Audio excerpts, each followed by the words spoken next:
कीड़ों की पूरी फौज ताजमहल को हरा करने में जुट गई है। साल 2015 में एसएसआई को इसके बारे में पता चला था। उस दौरान इसे रोकने के कई इंतजाम भी किए गए थे। हेलो एवरीवन, मेरा नाम है समर, आप देख रहे हैं अराइव 24 टीवी। चलिए शुरुआत करते हैं आज के इस खास अपडेट की।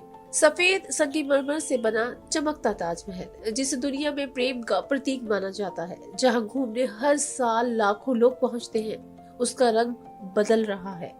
सबसे बड़ी बात कि ये काम धीरे धीरे हो रहा था, जिसे अब भारतीय पुरातत्व सर्वेक्षण यानी एसएसआई ने पकड़ लिया है। हालांकि एसएसआई भी इससे परेशान है और इससे निपटने के तरीके खोज रहे हैं। चलिए आपको बताते हैं कि आखिर सफेद ताजमहल को हरा कौन कर रहा है। दरअसल ये काम एक कीड़ा कर रहा है। इन कीड़ों की पूरी फौज ताजमहल को हरा करने में जुट गई है। साल 2015 में एसएसआई को इसके बारे में पता चला था। उस दौरान इसे रोकने के कई इंतजाम भी किए गए।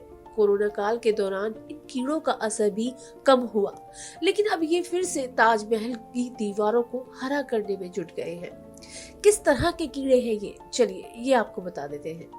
हम जिन कीड़ों की बात कर रहे हैं, विज्ञान की भाषा में इन्हें गोल्डी काइरोनोमस कहा जाता है। ये कीड़े गंदे पानी में पनपते हैं। सबसे परेशानी की बात यह है कि मादा किट एक बार में 1000 से ज्यादा अंडे देती है। ये किट 2 दिनों तक जीवित रहते हैं। हालांकि इन कीड़ों की संख्या गर्मियों में कम हो जाती है। ऐसा इसलिए क्योंकि ये 35 से 40 डिग्री के ऊपर का तापमान बर्दाश्त नहीं कर पाते, लेकिन सर्दियों में ये ताजमहल के लिए मुसीबत बन जाते हैं। दरअसल ये कीड़े ताजमहल के जिस हिस्से पर बैठते हैं, थोड़ी देर बाद उस हिस्से पर मल त्याग देते हैं।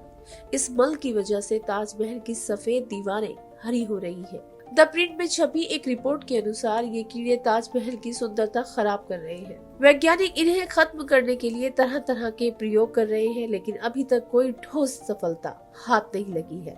लगातार अपडेट रहने के लिए बने रहिए अराइव 24 न्यूज के साथ। शुक्रिया।